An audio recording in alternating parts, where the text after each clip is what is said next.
فاضل على الحلو تكة، فاضل على الحلو تكة يا أهلي. مبروك يا أهلي، مبروك يا أهلي فوزك النهاردة بثنائية يا أهلي النهاردة على الاتحاد. تكة تكة يا أهلي بنقطتين يا أهلي. يعني أنا لسه أول خبر دلوقتي واخداه وأنا بطلع اللايف وبقول بسم الله فيوتشر واحد، فيوتشر واحد. طبعا احنا فيوتشر ماتش الزمالك وفيوتشر ده لايف لوحدي وفيديوهات لوحدي، لكن دلوقتي احنا هنتكلم عن الاهلي. الاهلي اللي مدلعنا. ايه اهلي اللي انت بتعمله النهارده ده؟ طب مبدئيا كده بسم الله الرحمن الرحيم تم طرد كابتن خالد الغندور بنجاح. النهارده كابتن خالد الغندور عمال بيصيح على التحكيم النهارده واللي بيحصل. اهدى، خليك في نفسك، خليك في نفسك يا راجل. والناس اللي عماله تاخد بوستات وشير، يا جماعه احنا جماهير الاهلي خلينا في نفسنا، محدش ليه دعوه باي حد، خلينا في التكه اللي فاضلالنا. هي تكه يا اما نخلصها في ماتش الزمالك يا اما بيراميدز من تلقاء نفسه يخلصها لنا. هما نقطتين، يا بيراميدز يخلصهم لنا يا اما احنا اللي نخلصهم في ماتش الزمالك. وتبقى احلى على فكره لو احنا خلصناهم في ماتش الزمالك. يا على المتعه والحلاوه. خدوا بس دلوقتي اللايف شير يلا قبل ما نبتدي. فيوتشر واحد لغايه دلوقتي، يعني لسه الماتش بنقول بسم الله الرحمن الرحيم وجول لفيوتشر.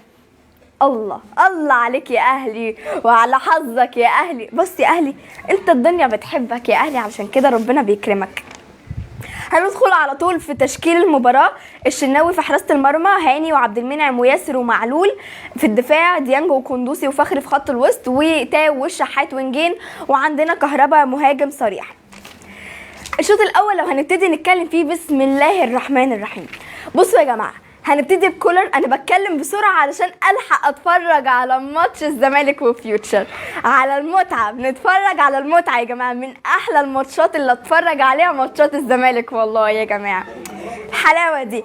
بصوا بقى، اول ما قلنا بسم الله الرحمن الرحيم الاهلي ما كانش ماسك كوره في اول 6 دقايق بس. اول ما قال يلا بسم الله نبتدي نمسك كوره، جه ضربه جزاء لحسين الشحات. مين اللي يلعب ضربه الجزاء لحسين الشحات؟ علي معلول ملك الحلول.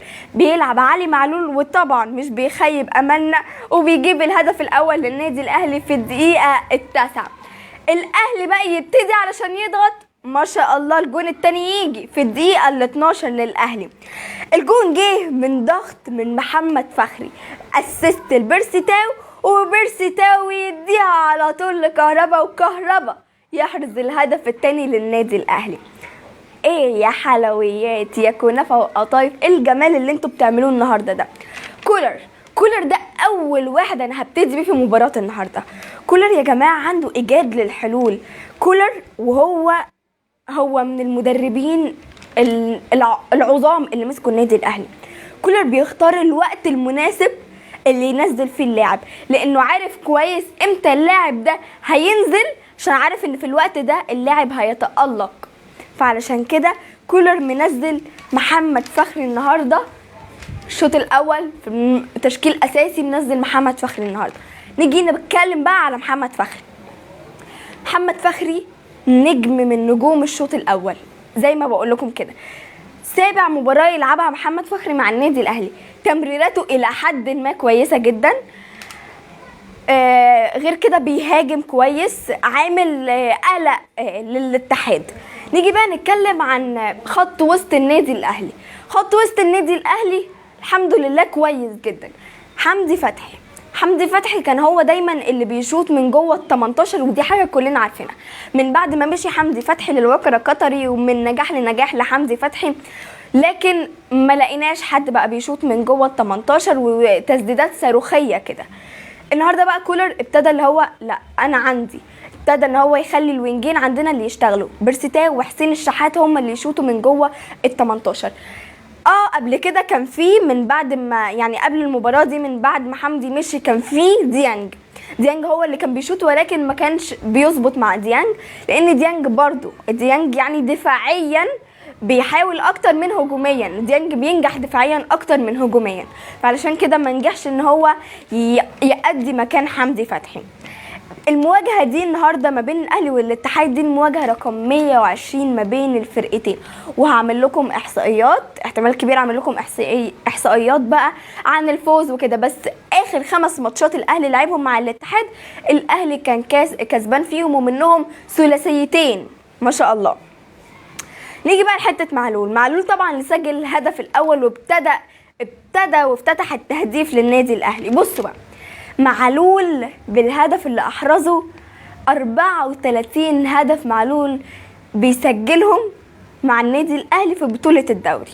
معلول انت ملك الحلول، معلول انت اعظم محترف لغاية دلوقتي جه النادي الاهلي ومصر وافريقيا يا معلول.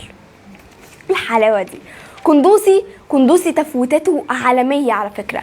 كندوسي ما عندوش خبرة كافية، لكن كندوسي كويس جدا في الملعب.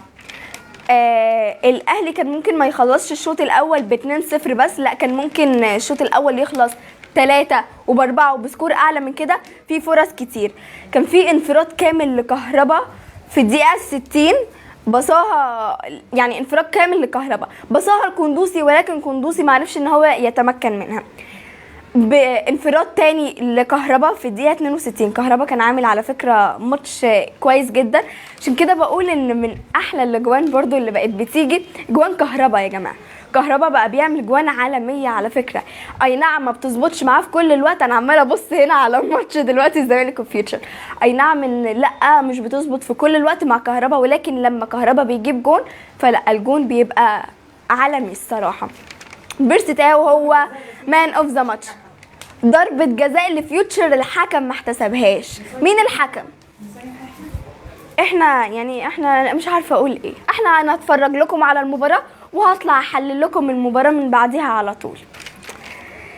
الاهلي طبعا بالمراكز بقى دلوقتي نقول الاهلي لعب 29 مباراة عنده 75 نقطة. تكة يا اهلي بنقطتين يا اهلي. الاتحاد في المركز الثامن لعب 32 مباراة وعنده 42 نقطة. يلا يا اهلي الدوري يا اهلي مستنيك يا اهلي. تكة تكة تكة تكة يا اهلي، ونقول ونزغرط ونقول مبروك يا اهلي على الدوري ان شاء الله. طبعا مش هننسى منتخب مصر للشباب الاولمبي هيلعب الساعة 11 النهاردة مع منتخب المغرب. نشجعه هنتفرج عليه، ومن بعد الماتش انا هطلع لكم لايف. يعني النهارده مبدئيا كده في مدعكه النهارده في اللايفات. ماتش في لايف اللي هيبقى بعد ماتش الاهلي اهو لايف ده، ولايف هيبقى بعد ماتش الزمالك، واللايف هيبقى بعد ماتش منتخب مصر. كده خلاص خلصنا الكلام على ماتش الاهلي عشان نلحق نتفرج على ماتش الزمالك. ازاي نسيب؟ لازم نتفرج على ماتش الزمالك وفيوتشر. جماهير الاهلي خدوا اللايف ده شير ولففوا الدنيا دي كلها. نقطتين بتكة يا اهلي، يا يجيبها بيراميدز يا نجيبها احنا يا اهلي في ماتش الزمالك ان شاء الله يوم 13 هنتقابل، والدوري باذن الله في الجزيرة مع الاميرة السمراء. مع السلامة، وخدوا شير لللايف.